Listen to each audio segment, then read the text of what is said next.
Hello, thanks everybody. We are back. Creech, look at this crowd. We've got a beautiful crowd here today, and a couple not so beautiful ones, including the ones on the stage.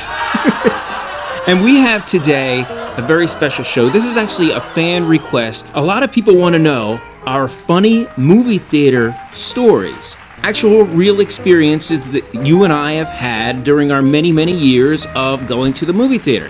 So here we are. Funny movie theater stories. The Creech and Frantz show. And what's going to be unique about this show is not only do we have the funny theater stories from you as an actual moviegoer, but there's some crazy shit behind the scenes that happens that me as a worker, former manager, projectionist have been able to witness. So we get to hear your war stories as well, basically. Exactly, yes. And I feel like, Franz, you should go ahead and kick it off so we can know what kind of stories we're going to have to top. I have a good story. So me and Bam were in Chicago one time. Bam Margera, as you know, I've worked a lot with Bam Margera doing the Jackass films, the CKY series, MTV's Viva La Bam, a lot of music videos for him and the 69 Eyes, all this stuff. So we've worked very closely. And we were in Chicago and he saw that the movie The Transporter was playing. Have you seen this movie, The Transporter, Creech? Franz, I actually have not seen this. I believe it's the one that has Jason Statham.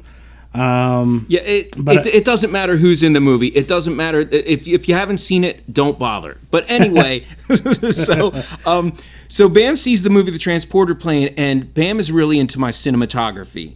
I was always shooting motion picture film at the time, 35 millimeter and Super 16 and stuff. So he says, "We got to see The Transporter. I've heard wonderful things about this movie." And we had some beers on us. We just gotten out of a bar and gotten takeout. That's the best thing to do. Get loaded exactly. And go see a movie. Well, not only did he wanted to go get loaded and see a movie, he wanted to go get loaded while seeing the movie. So we dug into an alley. We're sticking the beer bottles down our pants, and we go in there. We take our seats. The movie theater's about half full, and we're watching it. So we're cracking beers. Now it's weird. A lot of times when you're on a flight or in a public place or in a restaurant, there's always some Mr. I'm the good citizen and I do the right thing and I demand you must do the right thing even though you're not hurting anybody. You know what I mean? Like this Mr. 5-star citizen so he hears us cracking the beers and he goes, "Yo, is that alcohol you're bringing in here?" I'm like, "Dude, relax. It's soda." So he goes, "Well, you're not supposed to bring soda in here. You know that, don't you?" And Bam goes, "What difference is it to you? Just enjoy the movie. We're poor, okay? We don't have enough money to buy the sodas here at the movie theater. We're bringing in our own."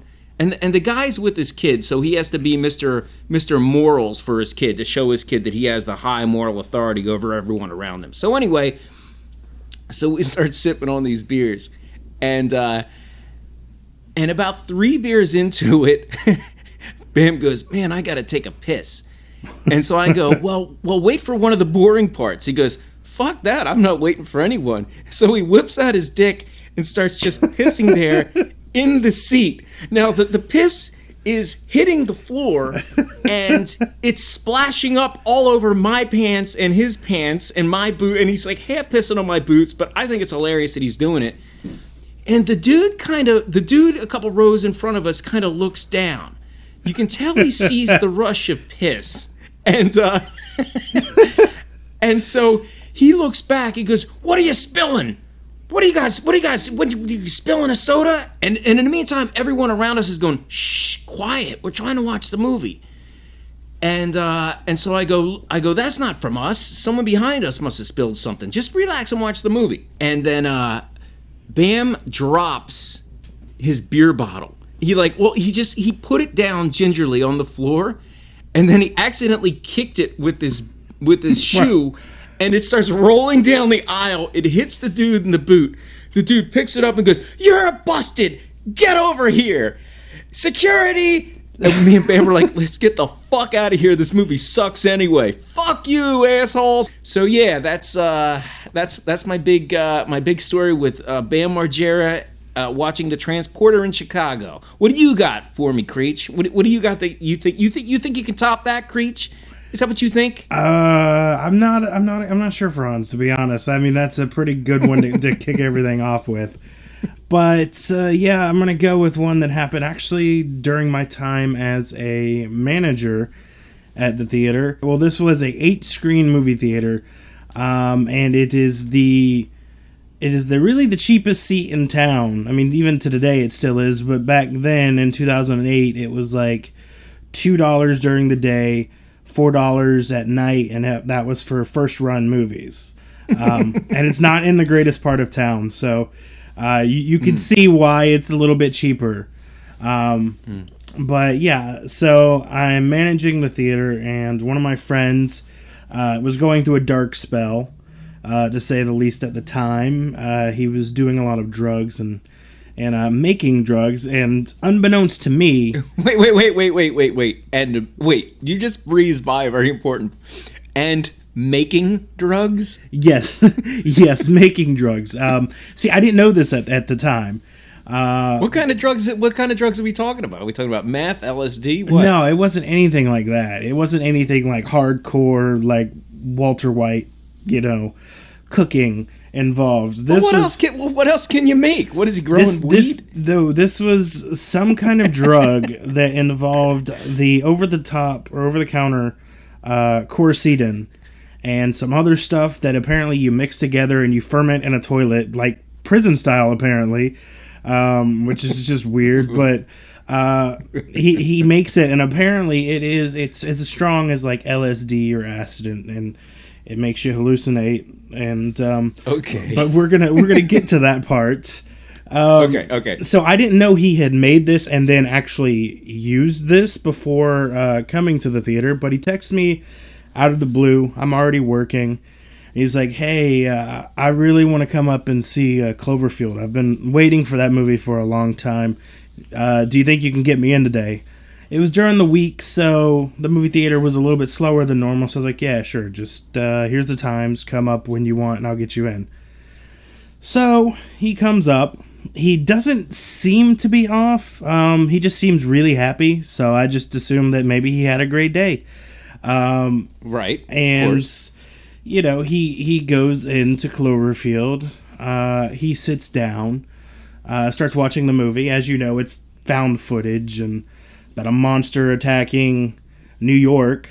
Probably about 30 minutes into the movie, which is roughly 10-15 minutes after the attack started happening in the movie, I get a customer coming and saying there's a guy screaming bloody murder in the theater, and we're actually kind of scared. Can you remove him from the theater?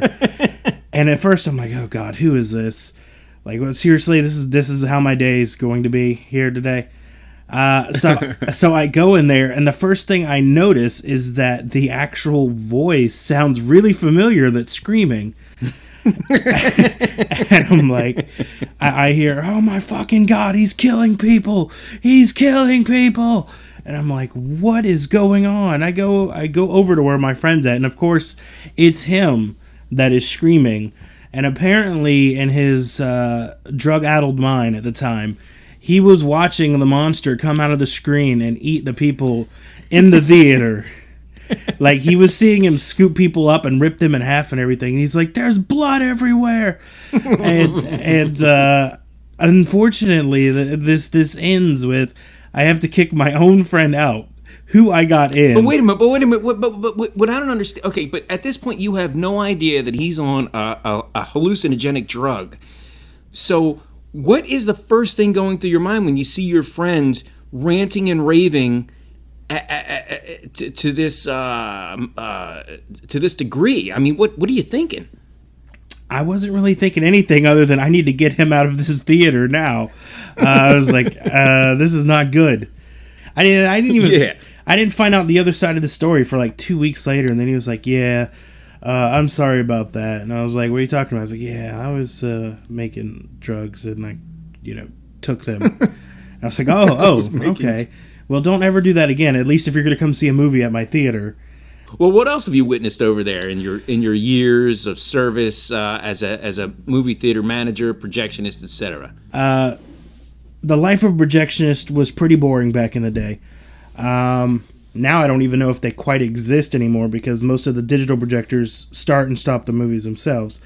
But back then you had to have a projectionist that literally you put the movie, you threaded it up, and you started it. When it dropped, you rethreaded it and just kept. That's all you did all day. So right, yeah, a lot of the younger listeners don't know that film back then was actually made on a material called film. And it required a person to actually touch this material called film and put the reels on. But moving them in themselves was a pain in the ass back then. Because, like, nowadays, with digital, there's a hard drive that's encrypted. You can take the hard drive out, put it in a different projector, and bam, it's going to show on that theater screen. But with film, you had to clamp the movies, have people to lift the film up and carry it over to whatever theater you wanted to show it in. And how much did they weigh? They weighed anywhere from 30 to 40 pounds usually. Did you ever drop one? Oh yes. That was that was where one of the things were to get to. I wound up dropping it. I've dropped a couple of movies, and one of the ones that was the worst was Avatar on opening night, because that was probably about 50 or 60 pounds. And it was just two of us because we couldn't get a third person because you can only use 3 clamps on the film, but it doesn't really hold it tight. So if you don't pick it up in the right places, the film will literally fall between your fingers. So what we had, we lifted it up, and then literally a good third of the middle of the movie fell out while we were trying to move it. Oh. Just fell all over the floor. I'm assuming that most people who are listening to this have actually seen a piece of film, but when it unrolls, it's like it has a life of its own. It just expands in all directions, and it gets in coils, and it tangles, and it just gets all over the place, and then it gets dust all over it. It's crazy the way when film starts to unravel. Watch out, and it is so delicate. It can get damaged so easily. What did you do?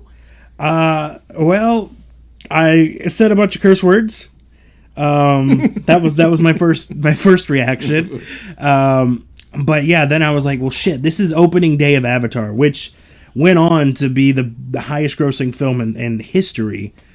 No thanks to you. No thanks to me, right? On opening night, I dropped it. I dropped it probably about 3 or 4 o'clock in the afternoon.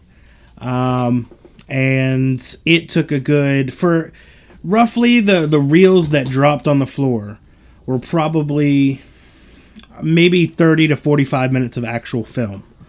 However, it took a good 6 hours to unravel and then reattach it to the rest of the film. Oh my God. And we had to cancel all the rest of the showings for that night. So, yeah, we didn't get no money on that one. That's actually not the worst thing I've ever done, though. Believe it or not, to a film. What's the worst you ever fucked up? Oh God, this was American Gangster with Denzel Washington. Right. And American Gangster was a long movie, and it was also the last one I was building up the night before. So I was exhausted, and I was tired, and I wasn't obviously paying attention. So I'm watching the movie the next day, and, you know, everything's working fine, and then one of the reels goes through, and all of a sudden the image is upside down, and you're like, what the hell is going on? I'm looking at it like, what the hell's going on? You put the film in backwards. When I was putting it together, I put one reel upside down. Oh my God. And this was a sold-out showing with over 200 seats. We had to refund all of the ticket sales, and we had to refund all of the concessions. So the concessions? You had to give the candy back? They had to give the candy back? We had to give they got to keep whatever they actually bought, but we had to give them the money they spent for it back. Oh my god, dude. And that's how a movie theater makes its money. A lot of people think a movie theater makes its money on the tickets. They don't. They make it on the sale of candy. It's basically a big glorified candy store where you can watch a movie. That is crazy. How much trouble did you get into? I didn't get into too much trouble, surprisingly, because frankly that theater manager was getting ready to leave, so he gave two shits. But thank God for people who are underpaid. Yes, thank God for that, because I cost easily upward to probably close, $2,000 to $3,000 for that showing. And how do people prove that they got the candy? Like, did they just come to you with empty popcorn boxes they picked up off the floor and said they paid for it? Oh, there must have been so many fights. It's very well. They could have done that. I would have done that. I'd have been like, that person dropped their stuff. Let me go ahead and get that. Hey, I bought this. Oh my God. Actually, to go about with kind of upsetting our boss, I'm gonna go to literally my second day on the job. This is when I was starting to train for projectionist. So he was showing me just how to begin threading through the rollers, and he was busy, and he was like, "Okay, well, you can go ahead and do this one. This movie's getting ready to start." And it was like Meet the Robinsons. So I'm threading it through. And this is your first time. This is your solo run. This is the first time your boss has trusted you to do it yourself. Yeah, he's not watching. He's not watching me at all. And I know where this is going. Yeah, and so I threaded up something wrong, and it caused the platter to spin really, really fast, which in turn wraps the film really, really tight, and it got really fucked up. And then I didn't know what to do. It was my second day, so I was like, I went over the walkie. I was like, hey man, I'm done. Can I go on break? Is it fine if I go on a break? And he's like, yeah, it's cool. Go ahead, man. And so this movie is supposed to start. There's no way in hell it's going to start when it's supposed to. I'm down in the theater just because I was like, let me hide. But wait a minute. Wait. So you created he trusted you on your solo run. You created a big problem and fucked up the film, and then you just left and acted like there was no problem? Exactly. I didn't even tell him that anything was wrong. and so, like... You're never getting hired for anything again. Wait till people hear... Wait till this story gets out. Right? You're never fucking getting... You little weasel son of a bitch. Yeah. And then, so, like, I go downstairs, and then in that theater, I heard him scream, CJ! Really loud. And then somebody went over the walkie and they're like, hey, why isn't Meet the Robinsons starting? And he's like, because CJ, that asshole, brain wrapped the film and didn't tell me, and then asked to go on break. Not only did you betray your boss, but now he knows you betrayed him. Oh my God, dude. Oh. What did you say? How did you weasel out of it? I was like, I didn't know what to do, man. I freaked out. I'm sorry. That's really all I did. He accepted that? Wait, he accepted that as an excuse? No, I was doing bitch work for the rest of the day. He was like, you're not touching any of these projectors. So he was having me like clean the insides of the heads in between showing with a toothbrush. So I get to do like a bunch of bitch work for the rest of the day. Well-deserved bitch work, I guess you could say, but... either you were such a nice guy that he decided to keep you on, or it was such a low-paying shit job that nobody else wanted it, and you were the best option. Probably the second one, to be honest. Well, I remember when Kill Bill 2 came out, and of course, I was a big fan of Tarantino and how he had the non-linear storylines. Like in Pulp Fiction, it's told in a non-linear fashion. You don't watch the movie in order. So I think we're like 5 minutes early, but the movie's already started. And I was like, this is bullshit. They started the movie like 5 minutes early. All right, well, fuck it. So me and my girlfriend, we sit down, and it's the scene. What I didn't know is it's the end scene. In the newspaper, they had the listing wrong of the time it was going on. They had changed the time that the movie started. And they didn't have it written anywhere in the fucking movie theater. So I've been so excited to see Kill Bill 2 for like 2 years. And I think they're showing what seems to be the final showdown scene at the beginning of the movie, because the movie is not in order because it's a Tarantino script. And yeah, I fucking watched the last scene of the movie before I got to see any of the fucking movie. I was fucking furious. And was I man enough to ask for my money back? No. I don't know why I didn't stick up for my rights as a consumer, man. I don't know. I've got, speaking of surprises, now this one actually didn't happen at my theater, but we got word back. It was a sister theater of ours that wound up having this unfortunate incident happen to it. You know, as you know, sometimes theaters, especially when movies get older, sometimes they'll wind up doing showings, alternate showings, and for some reason, this theater decided that they were going to alternate The Hills Have Eyes 2 with The Last Mimsy, which was a kids movie, which is a bad idea. You know, R-rated horror movie and G-rated kids movie. But this person, the projectionist there, was not paying attention. I know where this is going. Yes, this guy did not notice. And unfortunately for all of the kids and adults in the theater, Hills Have Eyes 2, the remake, does not start off, I guess you could say, kind of, you know how some movies kind of start off a little bland or whatever, they introduce characters? No. The beginning of this movie is a graphic birth scene of a mutant ripping a baby between this lady's legs, and there's blood shooting everywhere. And it's just one of the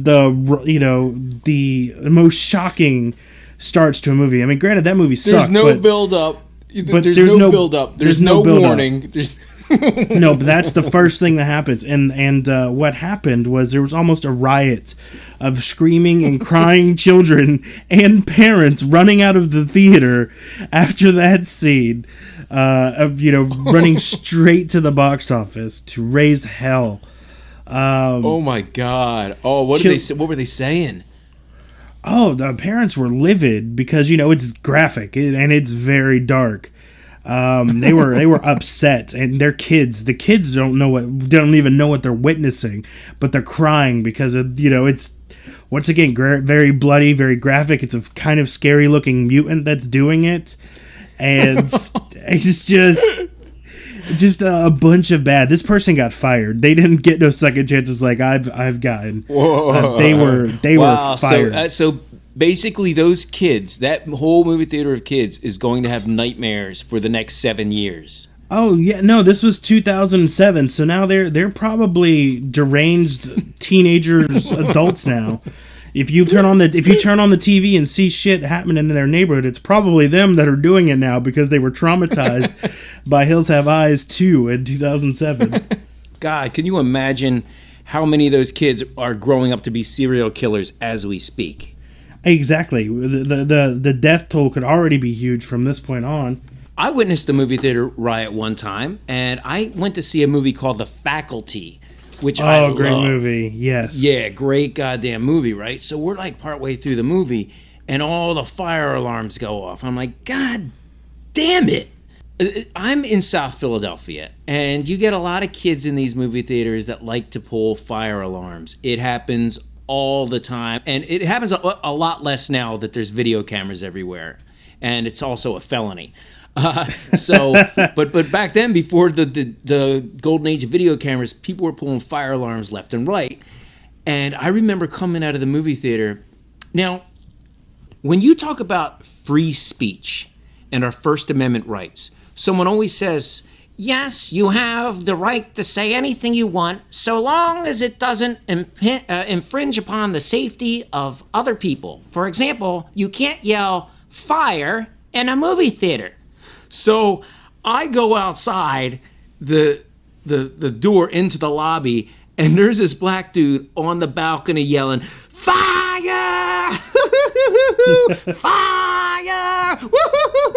Fire! Now, people think there's a fire, and people start pushing and shoving, and women are falling, and babies are crying, and people start fighting. I'm like, holy shit.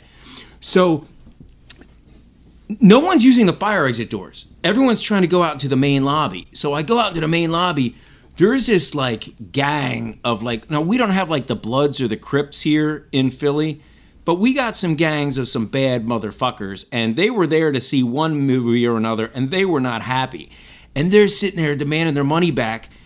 Now everyone's pulling around them to try and make it out the doors, pushing and shoving. They're yelling at the lady. She's begrudgingly taking out her cash box.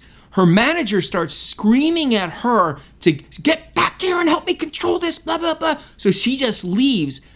They reach into all their hands just shoot into the little window where you can talk. And so there's like 3 hands all grabbing in there like an octopus grabbing the money. Money's flying around in there. I'm like, I got to get the fuck out of here before somebody pulls out a gun and starts shooting. It felt very dangerous, and it was very scary. And I called the movie theater the next day and told them what happened. They said, yeah, just come on and we'll give you your money back. No questions asked. Well, at least there's a nice ending for that one, for sure. That's what I call the First Amendment violation robbery. That's what I call that story. Well, I've got one that involves fire, too. Probably one of my worst days as a manager. And this is mainly due to the head manager of the actual theater at the time. We had a nickname for him. And his nickname was Crabapple. So, if for instance, if we saw him coming in to the theater, everybody'd go over the walkie, Crabapple. So we could all mentally prepare to deal with the bullshit that he was getting ready to put us through. Oh, okay. So Crabapple was your code word for the asshole is coming to work here today. Yes, or the asshole is here. He was strict and to the budget. He always wanted to make sure he came in under budget because he got a bonus. So this guy would I hate people. Dude, I hated people like that at all my minimum wage jobs. God damn it, dude. Is it worth the stress for you to make $10 extra at the end of the month and to put us all through a bunch of bullshit? Yeah, he would literally have there would be times where I would be opening the theater and I would literally be the only employee. So I was selling people the tickets. I'd go to concessions and sell them their food and then go upstairs and start the movie. I was literally doing everything. It was a nightmare. Oh man. There was a movie that was supposed to be really big that thankfully wound up flopping. And it was called The Last Airbender. It was an M. Night Shyamalan movie based on like that kid show Avatar. Not to be confused with the blue people. This was a bald kid with that could control the elements. We were having a midnight showing there, and he didn't schedule many people to prepare for it. You're having a midnight showing of a kid's movie. Yes. Yeah, this dude's a genius businessman. He's going to bust everyone's balls to make an extra $10 for his profit margin, and he schedules a G-rated movie at midnight. Exactly. So I'd say probably about 10 o'clock, basically shit hit the fan from 10 to 12. And so, first off, there is a car that catches fire in the parking lot. And and nobody decides to notify any of the people, and a tow truck comes and just starts towing people's cars away. I get that he was, he said he was trying to make them safe, but it's like he didn't move them. He actually took them away. So, it's a very big dick move to do. But they called the fire department, and the fire department is also smashing people's windows to get the cars that were left to put them in neutral and push them away from the one that they're fighting the fire with. So all of that shit's happening. So they do all that, and then they want to get all these cars away in case it blows up. They don't want a chain reaction of like, I guess, Dark Knight proportions over here. Okay.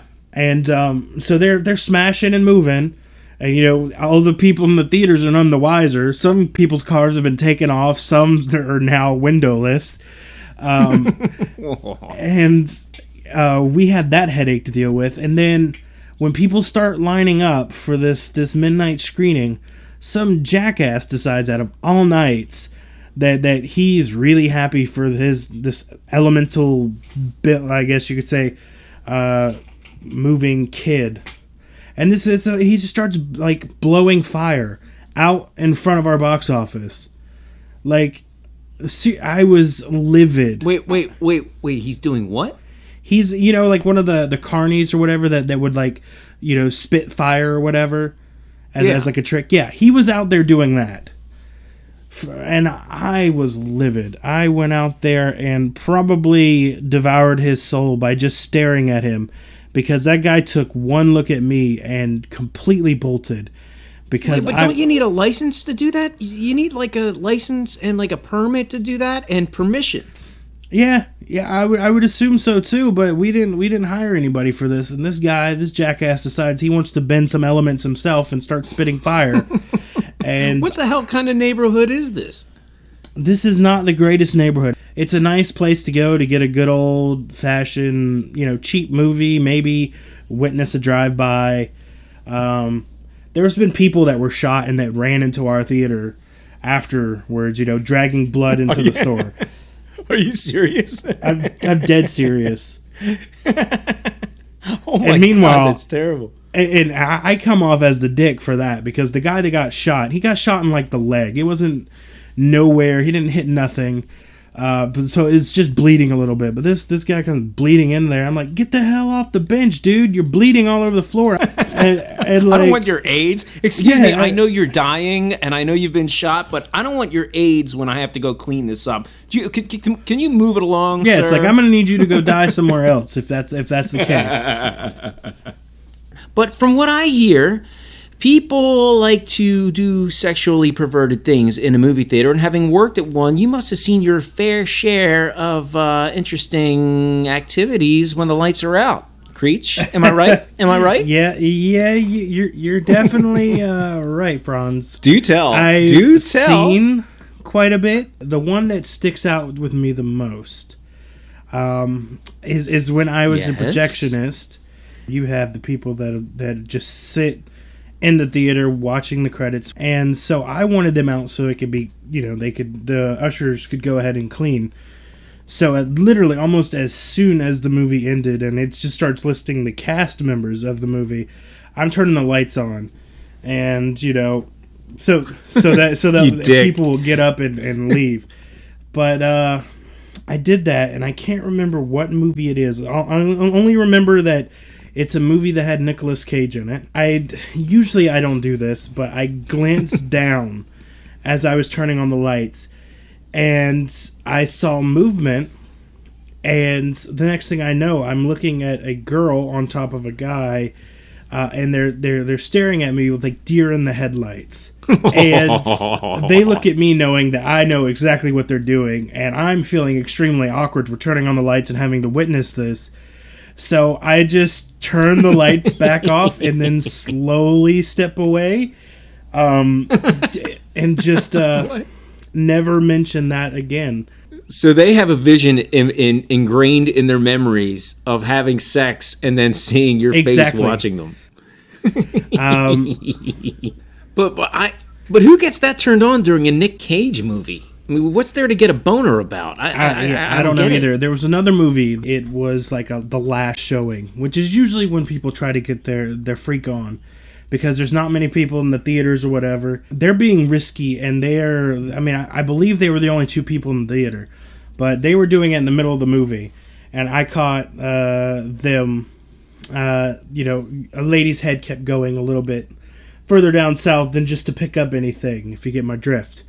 So she's straight up blowing this dude. And so I'm like, I'm not going to turn the lights on or anything, because obviously it's in the middle of the movie. This woman is obviously not picking up Raisinets from the aisle. Yes, I make the stupid mistake to bring some of the ushers up there. And I was like, yo, you should go look out that window and check out that.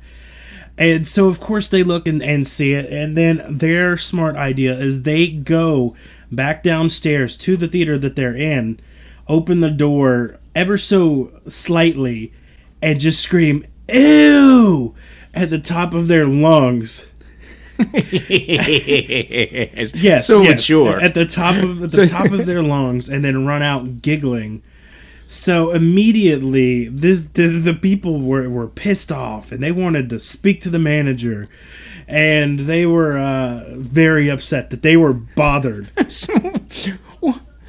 What the fuck are you gonna say to the manager? Excuse me, we're sitting here trying to peacefully have sex in the movie theater, and your employees are a bit immature.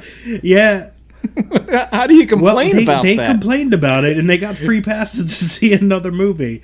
No way. And it was just. Well, the only tale of sexual perversion I've ever even come close to was I'm taking a whiz in the bathroom at the movie theater, and standing next to me at the urinal is a gay black transvestite dude who looks down, looks in my eyes, and goes, "That's right, honey. Bear it and share it. So long as it has pubic hair on it. That's what my mom always told me." And I'm just staring at this dude. I'm like, "Your mom told you that?" And he goes, "That's right.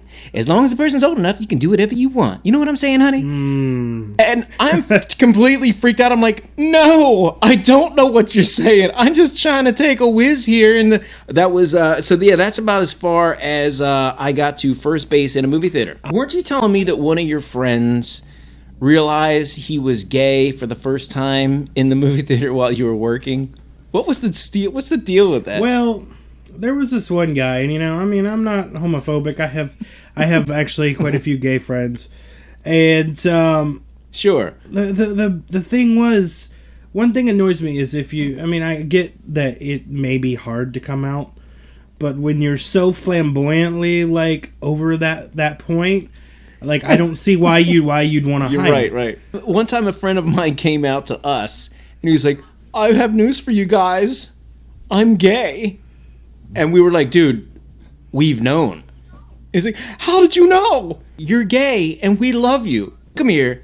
Give me a hug." It was like one of those moments. He's all crying and he was freaked out that we all knew he was gay, probably before he knew he was gay. Yeah, and this guy would vehemently deny that he was in fact gay. Would swear up and down that he had a girlfriend, and that they would spend hours upon hours making out. Oh, isn't that always sad when one of your gay friends is in denial and they sit there for so long, like every girl that walks by, they're like, "Oh man, look at her butt." Right, guys? Yeah, dude. Okay. "Oh man, oh, she's hot. Oh, I'd like to feel her boobs." It's like just admit to yourself you're gay. You'll be happier. I swear to God. And this guy would go to college and then come back for the summers, and he'd work box office. When he came back, still maintained his straightness.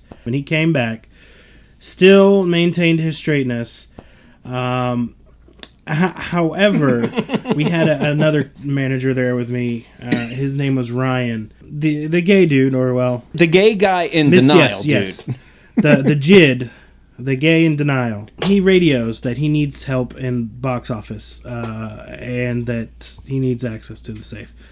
Ryan and me are looking at each other, and we're both fairly lazy managers. But Ryan goes down there, and he's going to help out Mr. JID. He opens the door, and the JID is standing there with a hard-on in his hands, staring point blank at Ryan with the biggest smile on his face. Wait, so the gay dude in denial, the JID, is standing there with his wiener in his hands, just like that? And Ryan said he was looking at him very lustfully. It kind of like you'd see in those cartoons when like a dog or somebody sees a piece of meat and then they start salivating profusely. Like the old Tex Avery cartoons where the wolf was like, "Woo!" Exactly. Woo! He's looking. And, oh my God. He said he looked at it. He looked down because he was opening the door and he looked up. So he got an eye full of cock. And then he looked at the face. It's better than a mouthful. It's better than a mouthful. And then he immediately looked up to his face, and then obviously he saw the reaction, and he just started screaming, "No, no, no, no, no! Oh God, no!" And then he backed up and then slammed the door shut. Ryan did, leaving. Well, wait a minute. but the gay dude who hadn't come out yet radioed to you first. Yes, no, So that boner that he was holding in his hand, waiting for someone to come in, was intended for you. Well, I narrowly dodged that bullet, thankfully.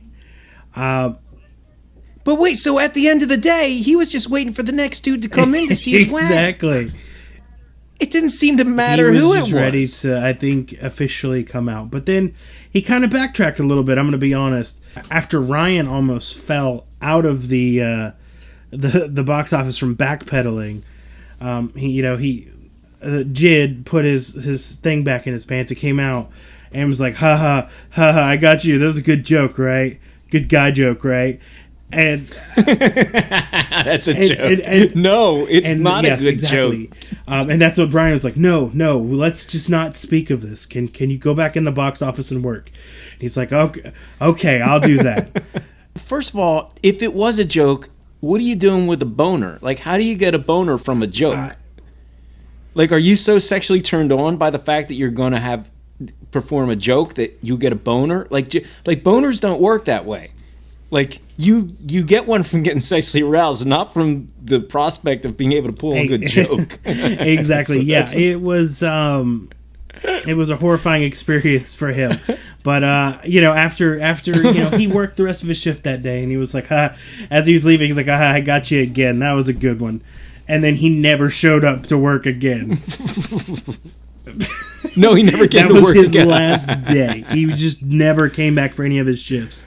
That's definitely worth never coming to work again for. Oh my God. This was back in the day, so I happened upon his MySpace, and he finally came out. His top 8 was nothing but shirtless dudes, and I'm guessing he's having a great life now. I haven't talked to him in quite a while. What did you guys used to do to the food? Well, it's not so much what we did to the food, but it's what we didn't do that we were supposed to. For instance, we, at the end of the night, we're supposed to just throw out the popcorn. But what the boss would do, because he's a cheapskate and wanted to come in under budget, he would make us bag up whatever popcorn was not eaten or sold and put it in this giant black trash bag. Not sealing the trash bag, just putting it in a trash bag and throwing it in the back. Meanwhile, the cleaning crew comes in overnight and everything. The bag's open.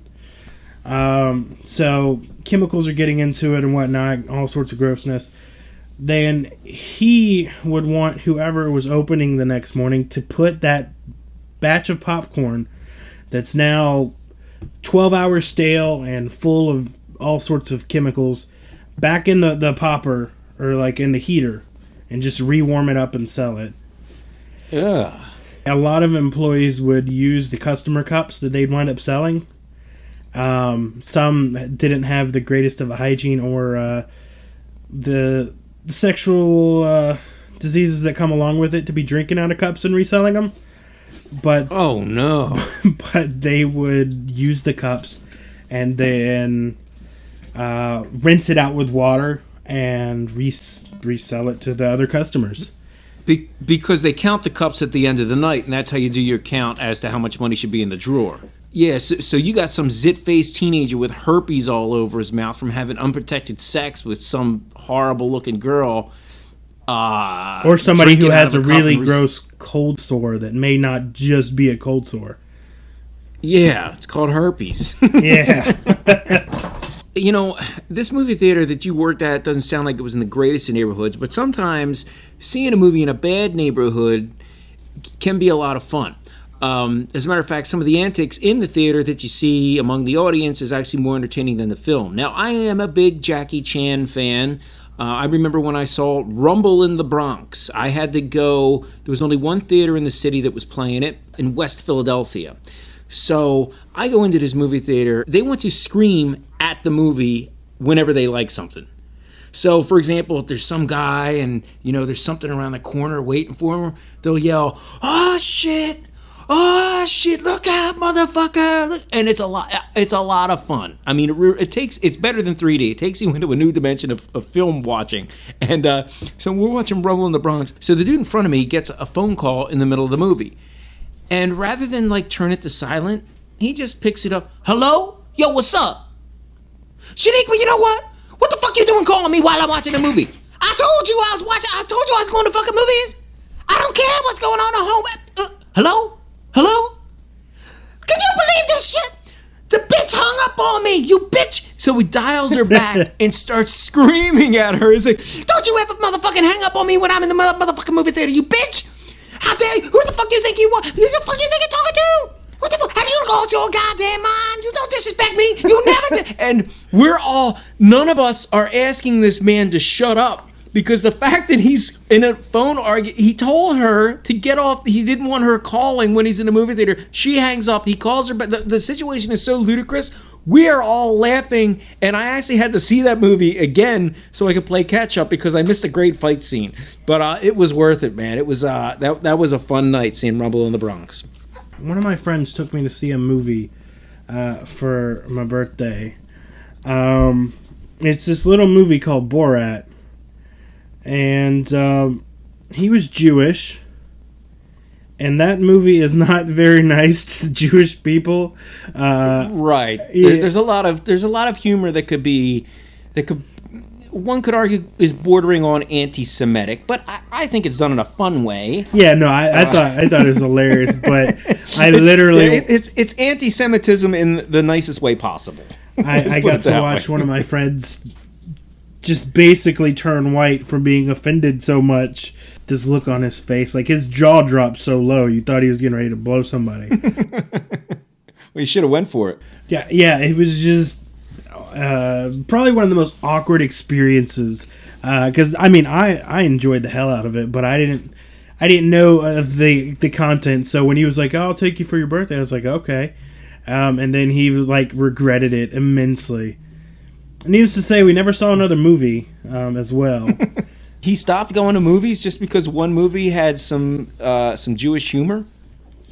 No, I don't know if he stopped going to movies, but he stopped taking me to a movie. You didn't make the movie. I didn't. No, that is correct. What the fuck? I think this dude's a little too uptight. I mean, you know, I hate the Nazis as much as the next dude, but if you're never going to go to the movies again with a friend just because the friend took you to see Borat, I think you might be a little too uptight. That is definitely possible, to say the least, for sure.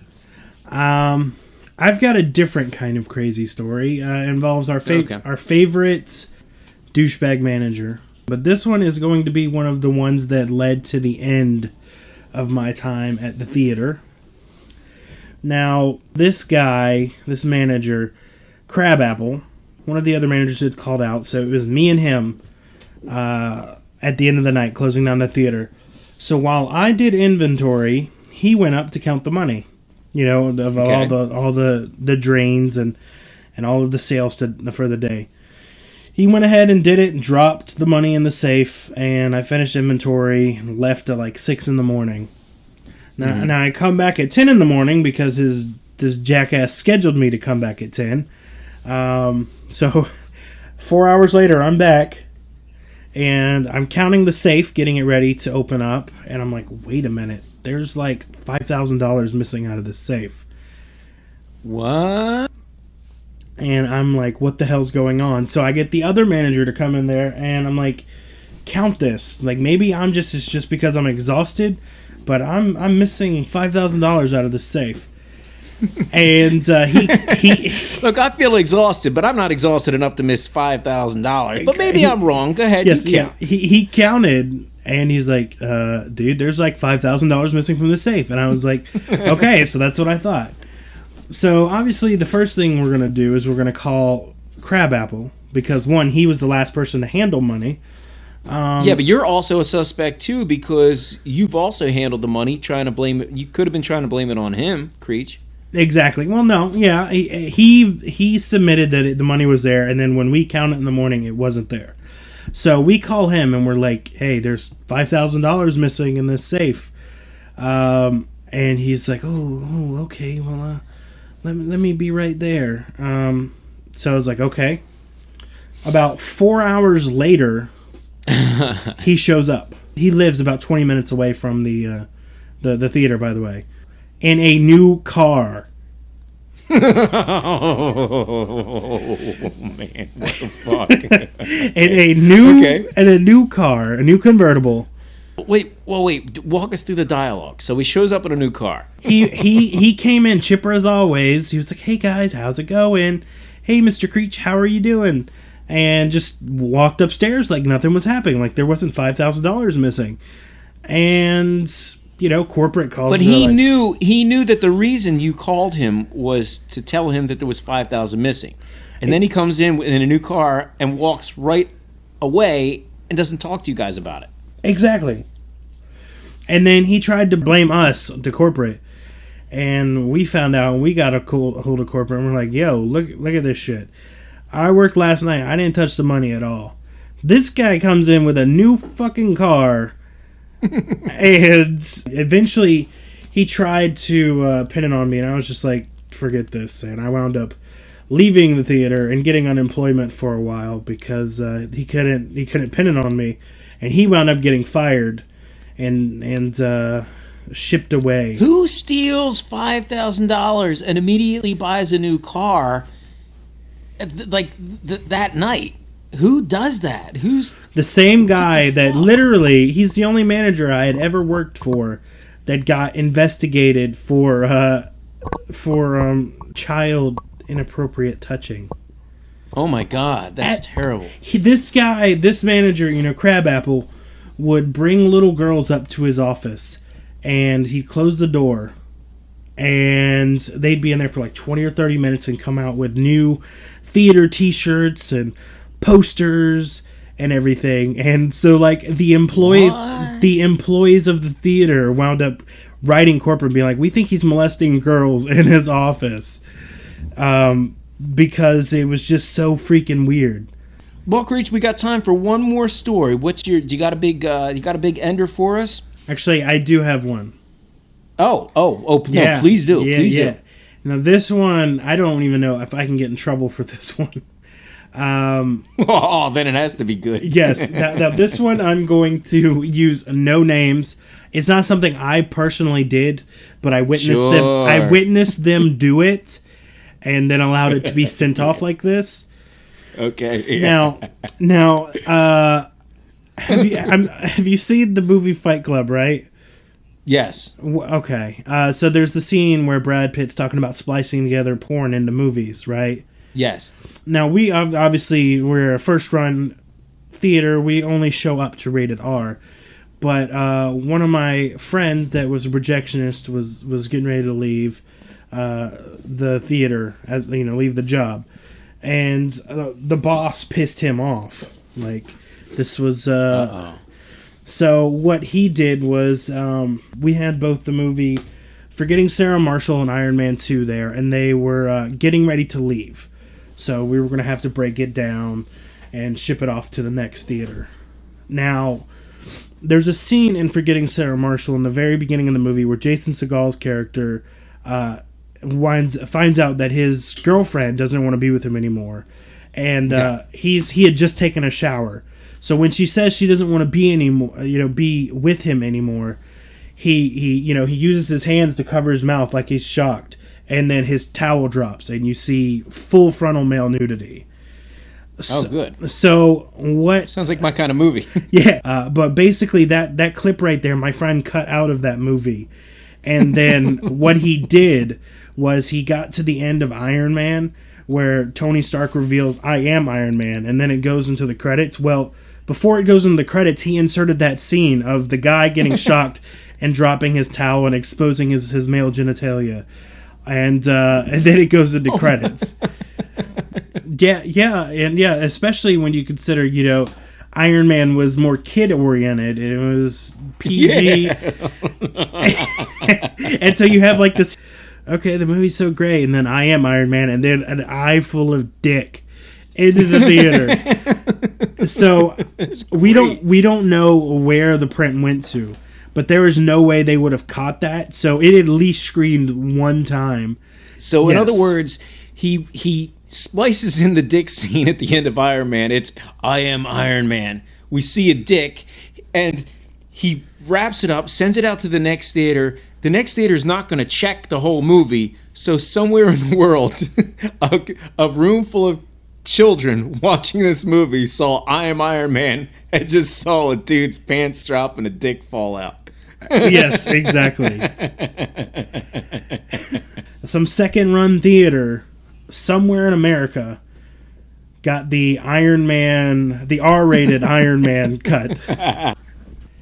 Dude, that is brilliant. You know what? When most people quit a job, they say they just had enough, and there's a straw that broke the camel's back, and they say, fuck this place, fuck you all, I'm never coming back. You know, and they storm out the door, and it's a big scene. No, not this dude. He spent hours of time calculating revenge on not only that theater, but the entire film industry, really. Exactly. It was this giant last fuck you to pretty much everything. All right, everybody. Well, thank you so much for listening to the Creech and Frantz show. We really appreciate you. And Creech, you have any final words for our fans?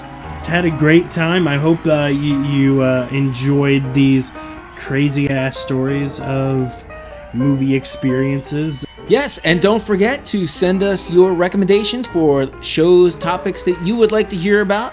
Thank you so much. We love you.